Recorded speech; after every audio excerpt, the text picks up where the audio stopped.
Palamoana Exiles, talkative try here, and oh my, grinding gear games are as inexhaustible as Izaro as new Path of Exile 2 news refuses to stop surging in. More chats with Jonathan Rogers, juicy video teasers directly from the Path of Exile 2 team, more vital snippets from the last playtest event, and I am here to sort it all out and get you the best new insights in a single video. Yeah, bring it. Come on. Feed me, baby. I'm hungry. That's right, Path of Exile 2 news aggregator try here at your service again. It's still an honor, Exiles. Here's a high-level overview of what new info this video contains. Path of Exile 2's placement on the Steam best-selling games list, a massive bombshell from Jonathan Rogers about how Blizzard saved PoE 2 in the Legendary Drops interview, numerous Okay, I can't wait to get to that part. Then I gotta see about that. important details from Jonathan in my one-on-one chat with him, including the fact you cannot respec to a different ascendancy class. Rare monsters are completely different in Path of Exile 2, and Path of Exile 2 should launch on GeForce Now on December 6th. Then two amazing video teasers from Grinding Gear Games showcasing new skills and top tier items, the existence of a buyback window in PoE 2, just one crazy passive tree node, the fact that Xbox already has PoE 2 downloadable. Oh wow, I didn't know that. Oh shit, man. That's already downloadable for us. Oh yeah, boy. Oh, I can't wait to get it. A few more extra snippets of new info, my take on the bait build tier list drama, and a sincere thank you and quick showcase of some literally insane numbers. Before we get into the belly of the beast of the video, please like the video if you like my content, subscribe to the channel for all things Path of Exile 2, and hit the sub notification bell. These past few days have been the most successful for the channel ever by many orders of magnitude. I'd like to keep the momentum going. Thank you. Let's delve on in. Here is the first insane bit of news, and it's nothing even related to gameplay. It's the fact that Path of Exile 2 is in the top 2 top sellers on Steam, which is crazy. Considering that you buy supporter packs separately outside of Steam, there are people on console buying supporter packs, right? And it's only number 2 to the Steam Deck. Nothing else is beating it, no other game, and it is not even out yet. Funny little thing, it's still listed as free to play on Steam, even though the early access version is indeed paid, as we all know. Just seeing this probably is causing a lot of the fear from Grinding Gear Games. They know that there is going to be a mass amount of people swarming the servers that day. Yeah, that's the thing I'm worried about. I know he did an interview.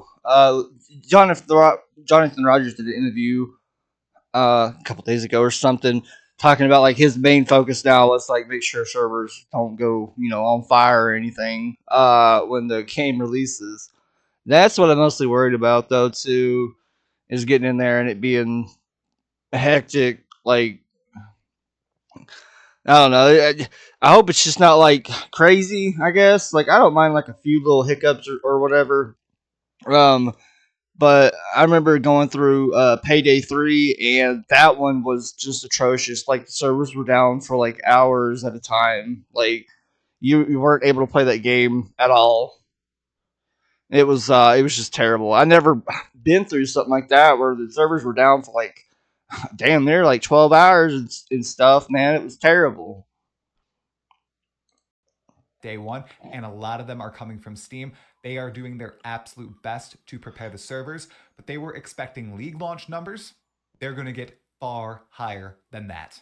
Then yesterday, we also had this excellent philosophical interview come out from Legendary Drops with game director on Path of Exile 2, Jonathan Rogers. Highly recommend you give it a watch. As with everything else I'm talking about today, all the sources are in the description below, and in it, as I said, mostly philosophy, mostly talking about the greater games industry, what Path of Exile is, how it came to be, and the like. But there was one major bombshell announcement here. And it's the fact that on July 17th, when Grinding Gear Games announced the Settlers of Kalgur expansion for Path of Exile 1. And on this same day, Blizzard did their big reveal for Vessel of Hatred, talking about the Spiritborn and the like. They realized they needed to change what they were doing immediately. People were looking at the Spiritborn class and saying, wow, look, this expansion's only adding this stuff to the game, whereas Settlers of Kalgur is adding all this crazy stuff in a random expansion to a game that is getting a sequel in a few months. What is Blizzard doing? And Jonathan admits making a new class is a lot more work than what they do for Path of Exile 1. There's a lot more effort that goes into something like that. But as they were working on finishing the rest of the campaign, polishing new skills, getting classes ready, they realized, oh my goodness, are we doing the same with Path of Exile 2? Should we refocus entirely onto the most repeatable part of the game, something that thousands, if not hundreds of thousands of players are going to sink their teeth into? Endgame? Yeah, we probably should. And on that day, Jonathan decided to reorient the entire company to work on Endgame for Path of Exile 2. And that is why we got that incredible showcase of the Atlas, all the extra Endgame content systems with the Yeah, the showcase for the end game was quite impressive. Really good. I'm really glad they brought essences back too. I really that was the main thing I ran back in Path of Exile 1 was essences. They were a lot of fun to do. And just like stack up like a whole bunch of essences, man, and just sell them to people, dude. It was quite nice. But that was like my main source of currency right there was doing essences, just running in doing those. But I think since like the we're getting like the Path of Exile 2 with like different field of combat and stuff like that, I think I'll run more stuff. Now, especially since the rewards I believe are a little different for a lot of the stuff, like you kind of really want to get them. So I'll probably do that. The Delirium, I do kind of like Delirium, so I'll probably run quite a bit of that too. And the music that plays during it is kind of sick. I ain't gonna lie. But yeah, I'm definitely willing to try out the other stuff. Get those rewards, man. See what I can build. trials and the unique pinnacle bosses. It was an excellent decision. And hearing that it's all thanks to Blizzard. This right here is the first of two video teasers from Grinding Gear Games. This one showcases two new buff skills that you can use for your minions in particular, as well as two scepters in the game with a variety of stats on them. For people who might not understand the items of Path of Exile yet, these scepters that they showcase, especially this one right here, is insanely powerful at showcasing an absolute top tier item. I highly recommend you watch the videos themselves because the sound in them is just insane. The two skills showcased are powerful as well. I'm sure there are great ways they'll be able to interact with minions, but the thing that I really wanted to focus on were the scepters. It's showcasing that very powerful items, busted items, one might say, are indeed possible in Path of Exile 2. And this is something that some people were worried about. Were they going to tone down what you could do with items in the game? Were they going to get rid of the variety? Well, I can tell you, veteran players and new players alike, these two scepters showcased show a whole bunch of minion buff variety that isn't even present in Path of Exile 1, which is shocking indeed. Oh, hold on. I was gonna read that off real quick. Yeah, the scepter actually looked really good. It had 97% increased spirit, which gave you a total spirit of 197. 67 maximum mana, which is, I guess, okay. But the other one was like allies in your presence deal 118% increased damage. Allies in your presence have increased cast speed, which looks like they're using skeletal mages in this cutscene as well. But you get a +1 to level of all minion skills, which is kind of nice. And the minions have 22% increased maximum life. Like, yeah, the scepter was really good for what it was. It was kind of, yeah, it was looking pretty sexy. Indeed. Now we are going to get into a highlight reel of my interview with game director Jonathan Rogers, which happened yesterday. If you'd like to watch the full thing, you absolutely can. This stream was insane. The interview went very well. Everyone received it excellently, including haters of mine, which is phenomenal. Let's talk about the coolest stuff we learned from the interview.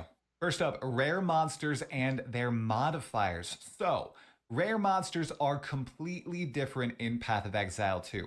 First of all, not all monsters can be rare monsters. You don't want to fight a typical zombie as a rare monster. That doesn't make sense because rare monster fights are supposed to be a little bit more meaningful in this game. So they have a pool of monsters that they can select as rare, and then when they transform something into a rare monster, they change the way its abilities work or they add new abilities to it. The example that Jonathan gave was a crab that you find on the beach that you wash up on in the very start of the game, or the riverbank that you wash up on. Now, it used to shoot spikes from it. Now, the spikes implant in the ground as a rare, and then they explode. So it has that little bit extra flair added. And Yeah, that actually does sound pretty sick. Even though it's like a small little thing added to it, that is kind of nice. Seeing that, since it's not always the same, um, that is kind of nice.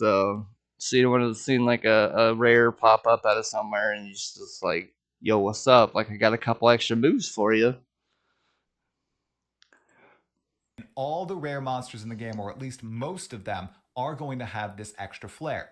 In addition, the modifiers that rare monsters get, and those are the things that buff and give them added fire damage, or add a ring around them that drains your mana, or gives them a little bubble that will slow anything within their radius. Those are in the game once more, but they've done an entire balance pass on them, and now they are more intelligent about the modifiers that are added to particular types of monsters. This should mean that if a certain monster doesn't act well with a certain rare mod, it won't appear on that monster, which is great. There are situations in Path of Exile 1 where certain types of monsters will get a modifier that will make them incredibly tanky. You won't be able to take them down, and it just becomes a slog. That shouldn't be the case. Yeah, that's happened. That's definitely happened to me, man. Oh my goodness. I remember back in Path of Exile 1, before I figured out that you could put a gem on your character that lets you command your minions to attack a certain enemy, and they would gain like a increased damage and attack speed or something like that. Before I got all that, man, um, I ran into one essence that had so many modifiers on it.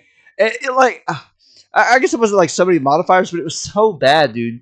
I uh I literally kept dying, and I had to have someone else come in and try and help me out, and they couldn't even fight the damn thing. Um, and I tried to get back in there again, and it was so bad that I could not get the actual enemy on screen without dying. I could not get that close. There was just so much happening around him. Um, it was a terrible experience. Yeah, I could not get anywhere near that fucker at all, dude. He was just like, "Yeah, you're not gonna see me anymore." Case in Path of Exile 2. Then we received some interesting item info, including the fact that if something drops as a tier 1 through 5 item, meaning it has very good rolls and modifiers on it, if you begin to craft on it, it does not keep the fact that it will roll well or have good mods. It's only when you first unidentify it, it's showcasing, okay, this tier 5 item has the absolute best in class modifiers and rolls on it. But when you start to edit it with orbs, it does not keep that particular effect. We also learned that they are working to make the trade site functional on day one, which is great. It is possible not everything will be available on day one, but they're trying their best to make that happen. They confirmed there will be no rune words in the game on launch, and Jonathan even said, you think you like rune words, but you don't like rune words. You liked how busted they were. You didn't actually like the system itself. And then he also spoke how splinters will be dropping in much higher stack sizes because there are 300 breach splinters in a breach stone. And the fact that you have to click 1, 2, 3, 4 gets kind of tiring and it clogs up the screen. He told me, at least, that these will be dropping in stacks of 10 or more so that when you get modifiers that change how many splinters drop, it can actually impact those stack sizes, change That's kind of nice. That is a nice little thing right there. them from 10 to 11 to 12 and the like. We also learned that you cannot change ascendancy classes. So once you ascend in Path of Exile 2, you cannot swap to a new ascendancy class like you can in Path of Exile 1. This is a much more last epoch-ish system wherein you have to just make a new character if That's a bit. That's like a no for me right there. I'd say that's gonna change at some point. Like they're gonna take that out, make it to where you can just like switch between them because that's a bit much. I think. So I'm probably gonna go for Infernos. I mean, honestly, try and go for all the minion stuff for that. you want to try out a different ascendancy on your class. Jonathan also discussed how vendor recipes are no longer in Path of Exile 2 as they were in Path of Exile 1. And now what you used to find through vendor recipes are now found in more flavorful areas of the game. You can find little hidden secrets, shops, and merchants and the like, and find cool items through these places instead of trying to sell some random stuff to vendors or formulate items in a certain way in your inventory and all that sort of stuff, which sounds fascinating. We also learned that endgame waystones go up to T15 normally, but you can corrupt them and get a tier 16 waystone, which is essentially telling you how difficult the map that you're opening up will be. I also brought up the Goblin Troop MTX and asked if they were thinking about an audio slider of the like. He said it was just on his radar and they're talking about it, they're thinking about it, but he has no answers for us right now. We also learned that GeForce Now should be available on December 6th, so you will be able to play Path of Exile 2 on December 6th via GeForce Now. PvP will also be in the game in the form of simple duels. I also asked Jonathan if he would log in on December 6th, and this I'm just gonna get like some new players, some of my friends, and be like, yo, you want to hop in with this?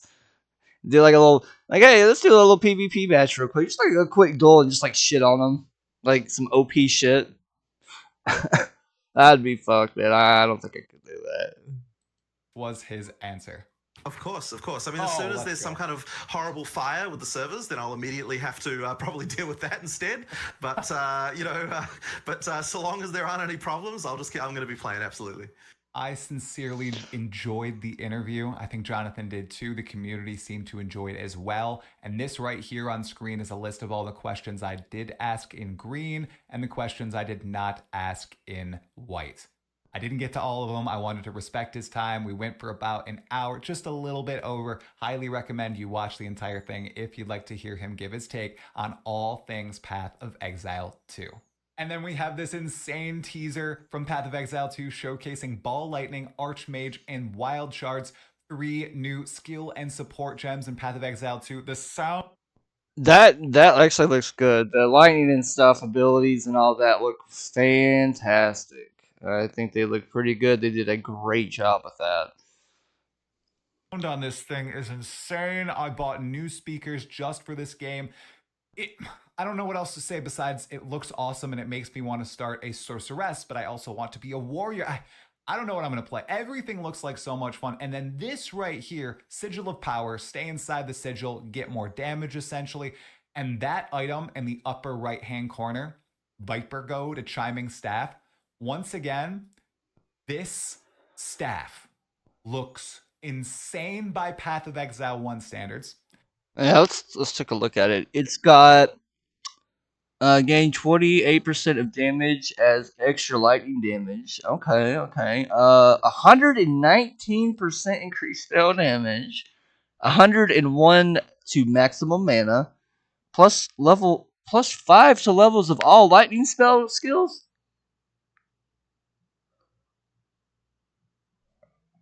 +5. This is also a two-hand weapon as well. That's 14% increased critical hit chance for spells. Nice. And then 17% increased critical spell damage bonus. Yeah, kind of nice. And it showcases something a little interesting. If you look, it says requires level 90. That's a high level requirement for an item. That's not typical in Path of Exile 1. It seems to be that they might be gating some ultra powerful modifiers, perhaps behind getting to a certain item level and character level. Is interesting. Level 90 is pretty up there, everyone, okay? It's not as high as level 100, of course, but it is I'm definitely gonna be shooting for 100% shooting for 100 at some point. still high. I think that would be really cool if you are required to really push your character to start equipping items that have higher item modifier tiers. This does happen in Path of Exile 1 where item levels need to be higher to access certain modifiers, but usually the character level doesn't need to match that. So it's exciting. I'm playing the teaser again because the ball lightning just looks so crisp. The animations are great. Jonathan actually mentioned this boss fight in my interview with him. He talked about how the fact that the witch, the ice crone, is not a very hard fight in the second area of Path of Exile 2, but once you put her in endgame, give her a larger arena, up that AoE of all of her effects, it's actually a pretty tough battle. Again, we have a cool teaser from Havoc, who went out and played in LA I'm doing a few good, weeks Jonathan. ago. It's showcasing that Path of Exile 2 has a buyback window. It's as simple as that. Lots of other games have this. If you accidentally sell one of your items, you can just buy it back. It's cool to see. I'm glad they added it. Lots of other games have had this for a long time. Good one, Grinding Gear Games. Yeah, Now it we is have a this good change. crazy node on the passive skill tree called Spaghettification from Empyrean. He must have grabbed it when he was in LA, and it just gives you a bunch of random stuff. I suppose that's flavor since that's in the chaos section. But what I thought is, oh, maybe Spaghettification is random on each tree? I don't know. It's the only passive skill tree thing that we're looking at here today. And unfortunately, because of my next thing that I'm going to talk about, it seems like we might be getting more passive skill tree stuff. I'm going to tell you why I'm not going to cover it or anything else to do with the Ascendancies until launch. This right here is Path of Exile 2 on Xbox. You can download Path of Exile 2 right now, today, and go to the main menu screen, but you cannot log in, as Jonathan Rogers will be doing on the 6th. You can access the options area, which has some interesting things. I'd say don't pay any heed to the stuff in here, such as the ruthless item filter. There won't be ruthless. One thing that's interesting, again, I don't know if you can pay it any heed, is the fact that you can disable crossplay. Interesting stuff. But because the Xbox now apparently has Path of Exile 2 on it, it's possible everything in the game can be data mined. That includes the passive skill tree, that includes all the ascendancy nodes. Oh man, that actually sounds really good. Uh, Jeez, if somebody was able to manage that, that would actually be kind of nice to sit there and get some teaser stuff and some guaranteed data mine stuff there. That would be kind of nice. That would be pretty sick. I hope somebody does that. And at this point, yes, I want that. I want every information that you got. That includes unique stuff about the Atlas, I presume. I'm no data mining expert, but I think that's the sort of stuff that you can get from something like this. If that happens and everything is leaked, you will not see it on this channel. I'm only looking at stuff that is teased out by Grinding Your Games or people that played the game in LA because it's little bits and pieces. I'm talking about that news. If the entire game is just leaked before release, I'm not going to show that on this channel. I'm sorry, I want to go into the game with some aura of mystery. It's why I haven't watched the whole presentation from that LA event, which shows some new bosses fought from 100 to 0, including the Zesht fight that we saw in the endgame reveal. I don't really want to be spoiled on that stuff. I'm only 9 days away from logging in. Why should I spoil my stuff on big stuff like that right now?